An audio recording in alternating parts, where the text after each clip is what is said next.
नमस्कार दोस्तों, UP triple SC के लिए यूपी जीके का प्रैक्टिस सेट नंबर 2 लेकर आ गए हैं इस वीडियो में, जो यूपी ट्रिपल एससी के सभी एग्जामों के लिए बहुत ज़्यादा महत्वपूर्ण होगा। जैसे कि लेखपाल, junior assistant, junior engineer, AGTA या अन्य एग्जाम जो यूपी ट्रिपल एससी के द्वारा जो है कंडक्ट कराए जाते हैं, इन सभी के लिए जो है यह क्वेश्चन बहुत ज़्यादा जो है हेल्पफुल करेंगे। यदि आप लोग जो है यूपी ट्रिपल एससी की तैयारी कर रहे हैं तो इस वीडियो को जो है शुरू से अंत तक जरूर देखें। आप लोगों को जो है एग्जाम में बहुत हेल्पफुल करेंगे क्वेश्चन। तो चलिए हम लोग स्टार्ट करते हैं फर्स्ट क्वेश्चन से। और यदि आप लोगों को जो है वीडियो पसंद आता है तो अपने दोस्तों के साथ शेयर करना है तथा चैनल को सब्सक्राइब करके बेल आइकन को ऑन कर लेना है, ताकि आने वाली हर एक वीडियो का जो नोटिफिकेशन है आप लोगों को सबसे पहले मिले। और आप लोगों से रिक्वेस्ट है कि वीडियो को जो है ज़्यादा से ज़्यादा जो है लाइक करें। तो चलिए स्टार्ट करते हैं फर्स्ट क्वेश्चन से। फर्स्ट क्वेश्चन क्या कह रहा है, उत्तर प्रदेश के नामकरण के ऐतिहासिक संदर्भ में निम्नलिखित कथनों पर विचार कीजिए। फर्स्ट है, ब्रिटिश शासन के दौरान 1937 के बाद से जो है इस क्षेत्र को मुख्य रूप से जो है यूनाइटेड प्रोविंस यानी संयुक्त प्रांत के रूप में जो है जाना जाता था।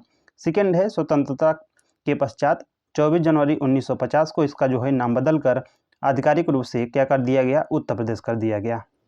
तो देखिए फर्स्ट है जो है कि ब्रिटिश शासन के दौरान जो है 1937 के बाद से इस क्षेत्र को मुख्य रूप से यूनाइटेड प्रोविंस के नाम से जो है जाना जाता था। तो बिल्कुल राइट है, क्योंकि 1937 ईस्वी में ही जो है इस क्षेत्र को यूनाइटेड प्रोविंस यानी संयुक्त प्रांत के नाम मतलब कि परिवर्तित किया गया था। तो फर्स्ट क्या है, राइट है। और सेकेंड कह रहा है कि स्वतंत्रता के पश्चात 24 जनवरी 1950 को इसका जो है नाम बदलकर उत्तर प्रदेश जो है कर दिया गया था। तो ये एक और दो दोनों के दोनों जो है सत्य हैं, क्योंकि हमें से सत्य पूछा था, इसलिए क्या हो जाएगा, राइट ऑप्शन नंबर सी। तो देखिए जो उत्तर प्रदेश का नामकरण है इस प्रकार है। सबसे पहले जो है 1836 था, इसमें जो है क्या कहा जाता था, जो उत्तर प्रदेश का एरिया है इसे कहा जाता था पश्चिमी प्रांत।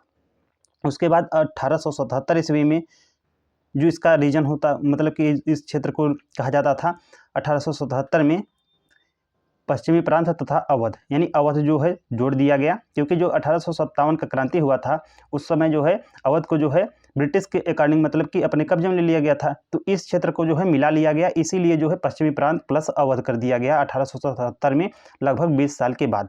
तो ध्यान रखना है, सबसे पहले जो है 1836 में पश्चिमी प्रांत के नाम से जाना जाता था, मतलब कि पश्चिमी क्षेत्र कह सकते हैं। उसके बाद जो है पश्चिमी प्रांत में जो है अवध जोड़ा गया जो है 1877 ईस्वी में। उसके बाद 1902 ईस्वी में जो है इसका नाम परिवर्तन किया गया। क्या किया गया, इसमें जो है आगरा प्लस यूनाइटेड प्रोविंस यानी संयुक्त प्रांत किया गया। और उसके बाद जो है 1937 ईस्वी में जो है इसका नाम बदलकर जो है यूनाइटेड प्रोविंस यानी संयुक्त प्रांत कर दिया गया। और 1950 ईस्वी में 24 जनवरी 1950 को जो है संयुक्त प्रांत का नाम बदलकर पुनः उत्तर प्रदेश जो है कर दिया गया। और 1 नवंबर 1956 को जो है इसका पुनर्गठन किया गया। और 9 नवंबर सन 2000 को उत्तर प्रदेश को जो है उत्तराखंड से अलग कर दिया गया। आप लोगों को ध्यान रखना है कब, 9 नवंबर 2000 ईस्वी को। तो इतना आप लोगों को ध्यान रखना है। चलिए हम लोग नेक्स्ट क्वेश्चन देख लेते हैं, क्वेश्चन नंबर सेकेंड।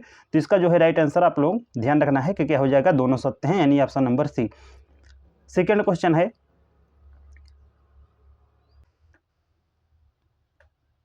मुख्यमंत्री grid road infrastructure development scheme CM grids के तहत उत्तर प्रदेश की पहली एकीकृत green urban road integrated green urban road का निर्माण कहाँ पर किया जाएगा। तो देखिए किया जाएगा मेरठ में। तो ऑप्शन नंबर ए करेक्ट हो जाएगा। तो मुख्यमंत्री green road infrastructure development scheme के तहत ही उत्तर प्रदेश की जो फर्स्ट एकीकृत ग्रीन रोड बनेगी, यहाँ उत्तर प्रदेश का जो मेरठ डिस्ट्रिक्ट है यहाँ पर बनेगी। आप लोगों को ध्यान रखना है। ठीक, चलिए नेक्स्ट देख लेते हैं, next question number third. Uttar Pradesh के ऊसर भूमि के विस्तार के कारणों के संबंध में नीचे दी गई कुट का प्रयोग कर गलत उत्तर जो है चुनना है। फर्स्ट है, नहरों द्वारा अत्यधिक सिंचाई और जल निकासी की उचित व्यवस्था का जो है अभाव के कारण उत्तर प्रदेश के जो ऊसर भूमि है मतलब कि इसका जो है विस्तारीकरण हो रहा है, इसी के कारण। सेकेंड कह रहा है कि क्षारीय उर्वरकों का जो है निरंतर यानी कंटिन्यू उपयोग के और समान गहराई तक जो है बार बार जुताई के कारण जो है उत्तर प्रदेश की जो ऊसर भूमि होती जा रही है। और थर्ड कह रहा है कि लवणी जल से सिंचाई और भूमि समतलीकरण की कमी के कारण भी इसका जो है रीजन मतलब के कारण है। आपको बताना है कि कौन सा जो है गलत है, आप लोगों को गलत पहचान करना है। तो देखिए, जो उत्तर प्रदेश में ऊसर भूमि का विस्तारकरण है, यह नहरों के द्वारा अत्यधिक सिंचाई और जल निकासी के जो है उचित व्यवस्था न होने के कारण भी होता है। तो फर्स्ट क्या है, राइट है, यह गलत नहीं है। क्षारीय उर्वरकों को कंटिन्यू जो है उपयोग कर रहे हैं और साथ ही साथ जो है समान गहराई में यदि बार बार जुताई कर रहे हैं, क्योंकि जो है आप लोग यदि समान गहराई में जो है जुताई मतलब कि बार बार करते हैं तो उसमें जो है जो नाइट्रोजन युक्त जो है क्षारीय पदार्थ जैसे कि यूरिया डालते हैं तो वहीं पर क्या होता है, जमता चला जाता है। तो इसके कारण भी जो है कहीं ना कहीं जो है ऊसर जो है भूमि कंटिन्यू जो है परिवर्तित होती जाती है। तो यह भी राइट है। थर्ड कह रहा है कि लवणीय जल की सिंचाई और भूमि समतलीकरण की कमी के कारण भी होता है, तो थर्ड भी राइट है। तो इसमें जो है करेक्ट आंसर ऑप्शन नंबर ई हो जाएगा, क्योंकि हमसे क्या पूछा है, गलत पूछा है, तो कोई क्वेश्चन जो है ऑप्शन जो है इसमें गलत नहीं है, तो इसलिए ऑप्शन नंबर ई क्या हो जाएगा, इनमें से कोई नहीं राइट। तो ऑप्शन नंबर ई जो है करेक्ट हो जाएगा। चलिए नेक्स्ट देख लेते हैं क्वेश्चन नंबर 4 को। 4 क्या कह रहा है,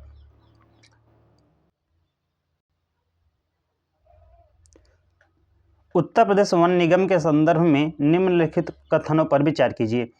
फर्स्ट है, इसकी स्थापना जो है 1974 में वन उपज के वैज्ञानिक दोहन और संरक्षण के लिए जो है एक स्थानीय प्राधिकरण के रूप में की गई थी। सेकेंड है, इसका जो मुख्यालय है प्रयागराज में स्थित है। आपको बताना है कि उपरोक्त में से कौन सा कथन क्या है, असत्य है। तो देखिए, जो उत्तर प्रदेश वन निगम है, इसकी स्थापना जो है 1974 में वन जो उपज के वैज्ञानिक दोहन और संरक्षण के लिए एक स्थानीय प्राधिकरण के रूप में की गई थी। यह क्या है, राइट है।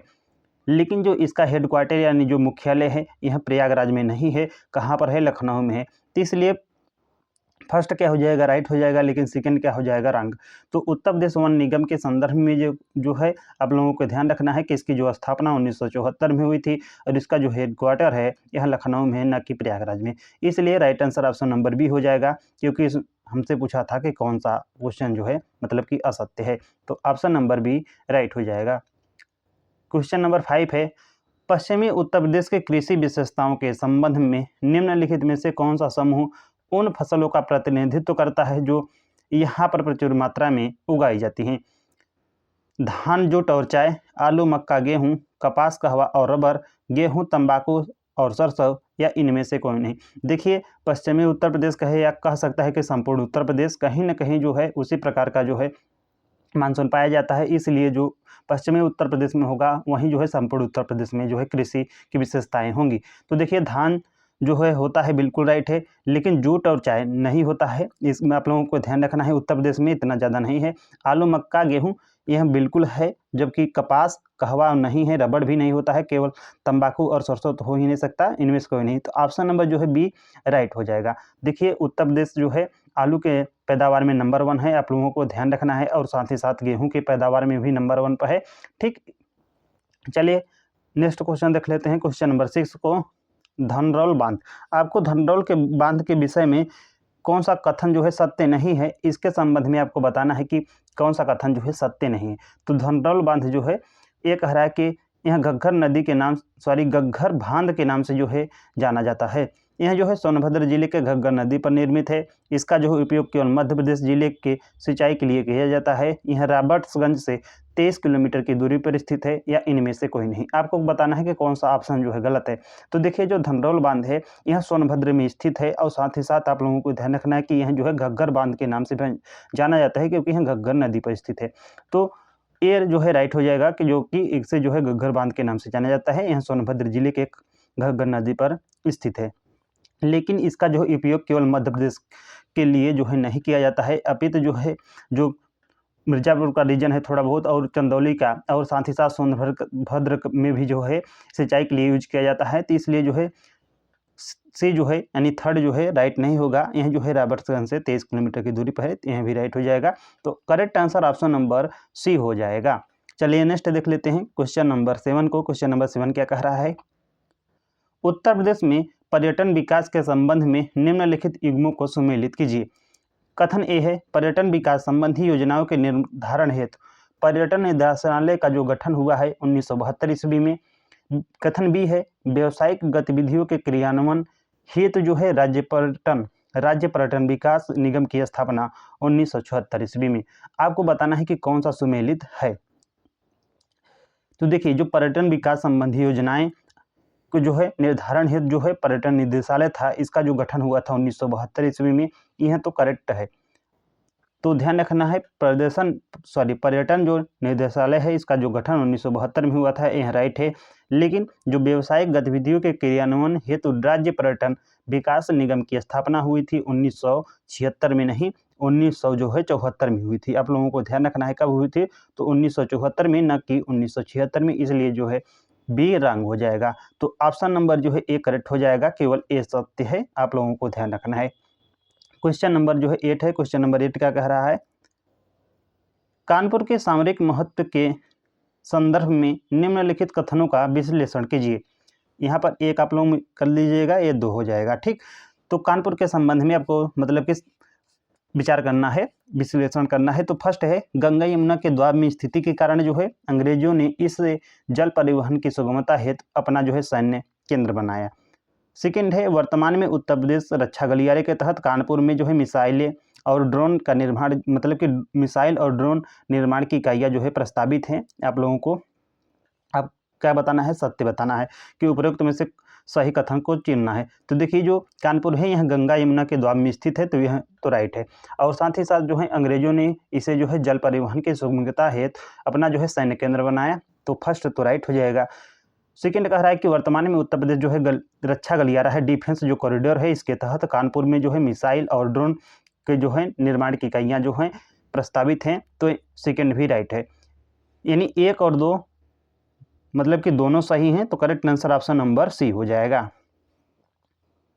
क्वेश्चन नंबर 9 है, हस्त ब्लॉक छपाई यानी हैंड ब्लॉक पेंटिंग कला के संदर्भ में उत्तर प्रदेश का कौन सा जिला प्राचीन शिल्प का प्रमुख पर्याय बन गया है? मुजफ्फरनगर, फर्रुखाबाद, संत कबीर नगर, जालौन, या इनमें से कोई नहीं।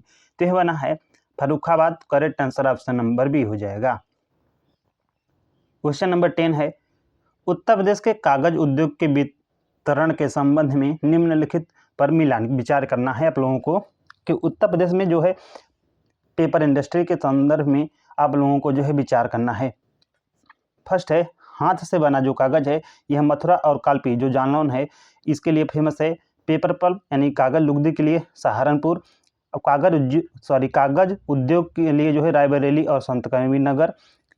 तो देखिए जो हाथ से बने कागज हैं यह मथुरा और कालपी जो जालौन है इसके लिए फेमस है, तो करेक्ट आंसर हो जाएगा ए। पेपर पल्प यानी कागज लुगदी सहारनपुर, यह भी जो है राइट है। और कागज उद्योग जो है रायबरेली, संत कबीर नगर और सहारनपुर में भी है। तो देखिए तीनों के तीनों जो कथन हो जाएंगे राइट हो जाएगा, क्योंकि कहीं ना कहीं जो है जो हाथ से बना जो कागज है यह मथुरा और वाराणसी से रिलेटेड है। पेपर पल्प सहारनपुर, कागज उद्योग रायबरेली, संत कबीर नगर और सहारनपुर भी है। आप लोगों को ध्यान रखना है, इसलिए जो है उपयुक्त तो सभी कथन क्या हो जाएगा, सत्य हो जाएगा इसमें। क्वेश्चन नंबर 11 है, 19वीं शताब्दी के दौरान उत्तर प्रदेश के प्रशासनिक ढांचे में हुए परिवर्तनों के संदर्भ में निम्नलिखित कथनों पर विचार कीजिए। 1833 ईस्वी में वर्तमान उत्तर प्रदेश के संपूर्ण क्षेत्र को जो है बंगाल प्रेसिडेंसी से अलग कर आगरा प्रेसिडेंसी जो थी इसी के जो है अधीन कर दिया गया, और इस जो नए क्षेत्र बना इसमें जो है प्रशासन के लिए एक अलग गवर्नर जनरल की जो है नियुक्ति का प्रावधान भी किया गया था। आपको क्या बताना है कि असत्य कौन सा है। तो देखिए जो 19वीं शताब्दी के दौरान जो उत्तर प्रदेश के प्रशासनिक ढांचे में जो परिवर्तन हुआ था, मतलब कि 1833 से पहले यह जो है बंगाल प्रेसिडेंसी के मतलब के अंतर्गत आता था, लेकिन 1833 ईस्वी में जो है वर्तमान जो उत्तर प्रदेश का संपूर्ण क्षेत्र है यह जो है बंगाल प्रेसिडेंसी से अलग कर दिया गया और आगरा प्रेसिडेंसी एक न्यू प्रेसिडेंसी बनाई गई। तो यह तो राइट है, मतलब कि आगरा प्रेसिडेंसी के अधीन कर दिया गया था, और इसी क्षेत्र में जो है नए गवर्नर जनरल की नियुक्ति भी की गई थी। तो करेक्ट आंसर हो जाएगा 1 और 2 दोनों, तो ऑप्शन नंबर जो है सी राइट हो जाएगा। सॉरी इसमें असत्य पूछा है, तो इसमें तो मतलब कि 1 और 2 दोनों सत्य हैं, तो इसलिए ऑप्शन नंबर जो है डी राइट हो जाएगा, ना तो 1 और ना ही 2 सत्य हैं।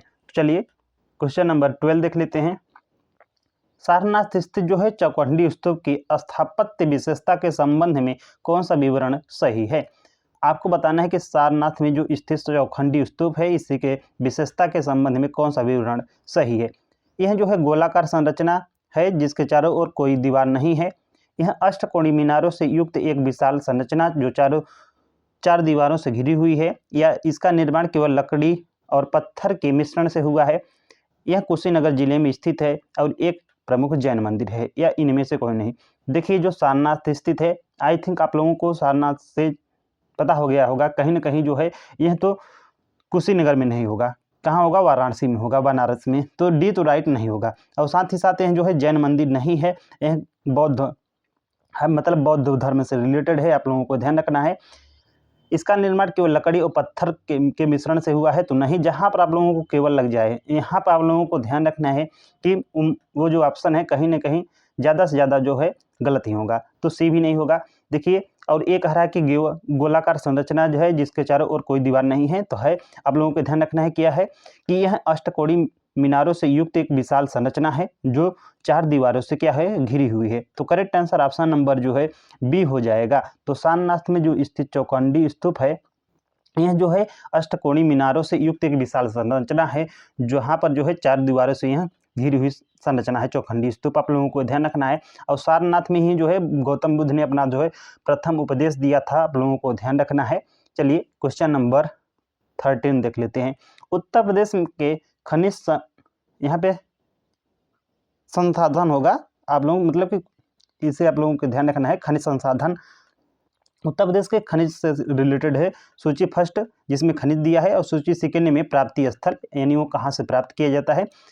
इसमें आप लोगों को सम्मिलित करना है और सही कोड का क्या करना है, चयन करना है। तो देखिए सूची फर्स्ट में खनिज है, सूची सेकेंड में क्या है, जिला है। तो सिलिका सैंड है, बॉक्साइट है, डोलोमाइट है, ग्रेनाइट है। देखिए जो सिलिका सैंड है फर्स्ट है, ये हम मिलता है प्रयागराज में, या जो शंकरगढ़ का रीजन है प्रयागराज का, वहाँ पर मिलता है। तो दो हो जाएगा। तो दो किस में है, तो डी और ए तो नहीं होगा। बॉक्साइट जो है, देखिए जो डोलोमाइट है यह मिर्जापुर और सोनभद्र में पाया जाता है, तो सी का 4 हो जाएगा। सी का 4 किस में है, सी का 4 ऑप्शन नंबर ए में है, इसमें नहीं है, आप लोगों को ध्यान रखना है। तो जो डोलोमाइट है सोनभद्र हो जाएगा, जो ग्रेनाइट है यह हो जाएगा डी का 3 यानी बांदा में हो जाएगा, और बच्चा क्या, चित्रकूट हो जाएगा बॉक्साइट। तो आप लोगों को ध्यान रखना है, 2 1 4 3 ऑप्शन नंबर ए राइट हो जाएगा। Correct answer option number A हो जाएगा, यानी सिलिका सैंड प्रयागराज में हो जाएगा, बॉक्साइट जो हो जाएगा चित्रकूट में हो जाएगा, डोलोमाइट सोनभद्र में हो जाएगा, बचा ग्रेनाइट बांदा में हो जाएगा। तो ऑप्शन नंबर ए राइट हो जाएगा। 2 1 4 3। क्वेश्चन नंबर 14 है, गौतम बुद्ध द्वारा सारनाथ यानी ऋषिपंतनम में दिए गए प्रथम उपदेश को बौद्ध परंपरा में किस नाम से संबोधित किया गया था। तो यह किया गया था महापरिनिर्वाण कह रहे हैं, माफ कीजिएगा, धर्मचक्र प्रवर्तन के नाम से। तो ऑप्शन नंबर सी राइट हो जाएगा, धम्मचक्र प्रवर्तन के नाम पे। देखिए महापरिनिर्वाण आप लोगों को ध्यान रखना है कि गौतम बुद्ध की जो मृत्यु हुई थी उसे कहा गया था, यानी गौतम बुद्ध के मृत्यु को जो है बौद्ध धर्म में महापरिनिर्वाण कहा गया है। कहाँ पर इनकी मृत्यु हुई थी, तो कुशीनगर में हुई थी, मल्लों के द्वारा इनका अंतिम संस्कार किया गया था। यहीं पर जो है कि महापरिनिर्वाण मंदिर भी है कुशीनगर में। लेकिन गौतम बुद्ध ने जो है अपना प्रथम उपदेश कहाँ पर दिया था, तो सारनाथ में दिया था, आप लोगों को ध्यान रखना है। जिसे प्राचीन में ऋषिपंतनम के नाम से जाना जाता था, आप लोगों को ध्यान रखना है। इसे जो है बौद्ध धर्म में धर्मचक्र प्रवर्तन के नाम से जाना जाता है। चलिए क्वेश्चन नंबर 15 देख लेते हैं। साहित्य और रचनाकार युग्मों पर विचार कीजिए। सूरदास जी हैं, रविंद्रनाथ टैगोर जी हैं, जयशंकर प्रसाद जी हैं, महादेवी वर्मा। उपरोक्त में से आपको सही युग्म से सम्मिलित करना है। तो देखिए जो सूरदास हैं, सूरसागर और साहित्य लहरी के रचनाकार हैं, तो बिल्कुल हैं। सूरदास जो है सूरसागर और साहित्य लहरी जो है लिखी है, तो ये तो राइट है। रविंद्रनाथ टैगोर जो है अष्टसूर भी लिखा है, और जयशंकर प्रसाद जो है कामानी और ध्रुवसामनी के लेखक हैं, और महादेवी वर्मा जो है नीरजा और रश्मि के हैं। तो correct answer option number D हो जाएगा। उपयुक्त में से सभी चारों के चारों क्या हैं, सत्य हैं। चलिए देख लेते हैं क्वेश्चन नंबर 16 को। उत्तर प्रदेश में हैंड ब्लॉक प्रिंटिंग, दोबारा आ गया है क्वेश्चन यार, सॉरी। देखिए आप लोग मतलब कि हैंड जहाँ पे ब्लॉक प्रिंटिंग है फर्रुखाबाद हो जाएगा, लखनऊ, वाराणसी, पिलखुआ में भी मतलब कि फेमस है। लेकिन यदि एक ऑप्शन होता तो फर्रुखाबाद आप लोगों को लगा देना था, क्योंकि फर्रुखाबाद ज़्यादा मतलब कि बहुत फेमस है। आप लोगों को ध्यान रखना है हैंड ब्लॉक प्रिंटिंग में। तो ऑप्शन नंबर जो है बी करेक्ट हो जाएगा। क्वेश्चन नंबर 17 है, हिंदी साहित्य के प्रसिद्ध रचनाकार मैथिली शरण गुप्त की प्रमुख रचनाओं में निम्नलिखित में से कौन शामिल नहीं है। आपको बताना है कि जो मैथिली शरण जी की प्रमुख रचनाएं हैं इनमें से कौन नहीं है। साकेत, भारती, तिलोत्तमा। तो देखिए साकेत भी है, भारत भारती भी है, तिलोत्तमा भी है। तो 1, 2, 3 ऑप्शन नंबर डी राइट हो जाएगा। मैथिली शरण गुप्त जी का जन्म कहाँ पर हुआ था? चिरंगांव जिला जो झांसी है यहीं पर हुआ था। इन्हें जो है राष्ट्र कवि भी कहा जाता है, आप लोगों को ध्यान रखना है। तो इसका जो है right answer option number D हो जाएगा। 1, 2, 3 तीनों के हैं सत्य हैं। हाल ही में गठित उत्तर प्रदेश राज्य राजधानी क्षेत्र यूपी स्टेट कैपिटल रीजन के संदर्भ में निम्नलिखित कथन पर विचार करना है। यूपी स्टेट जो कैपिटल रीजन है इनमें जो है लखनऊ के अलावा उन्नाव, रायबरेली, बाराबंकी, सीतापुर और हरदोई जिलों जो है शामिल हैं। तो बिल्कुल शामिल हैं। जो इस मतलब कि यूपीएससीआर में शामिल 6 जिले कौन कौन से हैं? जो 5 जिले हैं लखनऊ मंडल में, केवल लखीमपुर खीरी के अलावा, लखीमपुर जो खीरी है इसके अलावा जो है सभी कौन कौन से? लखनऊ, उन्नाव, रायबरेली, बाराबंकी, सीतापुर जो है हरदोई शामिल हैं। आप लोग सॉरी बाराबंकी जो है लखनऊ में नहीं आएगा, माफ़ कीजिएगा, लखनऊ मंडल में जो है बाराबंकी नहीं है, आप लोगों को ध्यान रखना है। ठीक, कौन कौन सा है? लखनऊ है, उन्नाव है, रायबरेली है, सीतापुर है, हरदोई है, आप लोगों को ध्यान रखना है। इसके साथ ही साथ लखीमपुर खीरी, लेकिन लखीमपुर जो खीरी है यह यूपीएससीआर में शामिल नहीं है क्योंकि यह जो है लखनऊ के साथ अपनी बाउंड्री को शेयर नहीं करता है। यूपीएससीआर में वही जिले शामिल किए गए हैं जो लखनऊ के साथ अपनी बाउंड्री को शेयर करते हैं, जैसे कि इनमें से उन्नाव हुआ, यह शामिल करता है, रायबरेली शामिल करता है, बाराबंकी शामिल करता है, सीतापुर करता है और हरदोई, यह सभी के सभी जो जिले हैं यह जो है लखनऊ के साथ अपनी बाउंड्री को शेयर करते हैं, इसीलिए जो है यूपीएससीआर में शामिल किए गए हैं। इस क्षेत्र में जो सबसे बड़ा जो है जनपद किसका है? तो यह जो है हरदोई का है। आप लोगों को ध्यान रखना है कि क्षेत्रफल की दृष्टि से जो है यूपीएससीआर में शामिल जिलों में हरदोई जो है जिला सबसे बड़ा क्षेत्रफल मतलब कि है भौगोलिक दृष्टि से, आप लोगों को ध्यान रखना है। तो 1 और 2 दोनों के दोनों सत्य हैं और इसका जो क्षेत्रफल होगा अप्रॉक्सीमेट 27,826 वर्ग किलोमीटर इसका ओवर जो यूपीएससीआर है। यह जो है एनसीआर के मतलब कि अकॉर्डिंग ही बनाया जा रहा है। जिस प्रकार दिल्ली के मतलब कि दिल्ली के आसपास के एरिया को जो है डेवलपमेंट किया गया था, उसी के अकॉर्डिंग जो है अब उत्तर प्रदेश से जो लखनऊ से रिलेटेड जो है क्षेत्र उसी को जो है डेवलप किया जाएगा यूपीएससीआर के संदर्भ में। तो correct answer option number C हो जाएगा। 1 और 2 दोनों के हैं सत्य हैं। क्वेश्चन नंबर 19 है, उत्तर प्रदेश की जनगणना 2011 के आंकड़ों के आधार पर निम्नलिखित में से कौन सा कथन सही नहीं है? सॉरी सत्य है, यानी सही है आपको बताना है। उत्तर प्रदेश की कुल साक्षरता दर 70% से अधिक है। राज्य का औसत लिंगानुपात 912 है जो प्रति 1000 पुरुषों पर महिलाओं की संख्या को दर्शाता है। महिला साक्षरता दर 57.18% और पुरुष साक्षरता दर 77.28% से केवल 10% कम है। उत्तर प्रदेश की कुल जनसंख्या 25 करोड़ से अधिक है वर्तमान में। इनमें से कोई नहीं। आपको बताना है कि कौन सा कथन जो है सत्य सही है। तो देखिए उत्तर प्रदेश के जो साक्षरता दर है 70% से अधिक नहीं है, यह जो है 67 अप्रॉक्सीमेट है, आप लोगों को ध्यान रखना है। तो ये राइट नहीं होगा। राज्य का कुल लिंगानुपात 912 है जो प्रति 1000 पुरुषों पर महिलाओं की संख्या को दर्शाता है। तो ऑप्शन नंबर जो है बी राइट हो जाएगा। महिला जो है साक्षरता दर 57.18% और पुरुष साक्षरता दर 77.28% है जो केवल 10% कम नहीं है। आप लोग इसका डिफरेंस देख सकते हैं, 20% है। उत्तर प्रदेश के कुल यहाँ पर वर्तमान नहीं होगा, आप लोगों को ध्यान रखना है। 2011 जनगणना के अनुसार पूछा है तो 25 करोड़ से जो है अधिक नहीं थी, तो यह भी राइट नहीं होगा। तो ऑप्शन नंबर जो है बी करेक्ट हो जाएगा क्योंकि यही सत्य है। नेक्स्ट क्वेश्चन है क्वेश्चन नंबर 20 और यही क्वेश्चन जो है लास्ट है। Doctor Ambedkar institute of technology for handicapped के संबंध में सही कूट को आप लोगों को चयन करना है। इसकी स्थापना 1997 में की गई थी। यह जो है कानपुर में है। की स्थापना विश्व बैंक की सहायता से की गई थी। तो आप लोगों को जो है सत्य बताना है। तो करेक्ट आंसर ऑप्शन नंबर जो है डी हो जाएगा। Thanks for watching. मिलते हैं नेक्स्ट वीडियो में।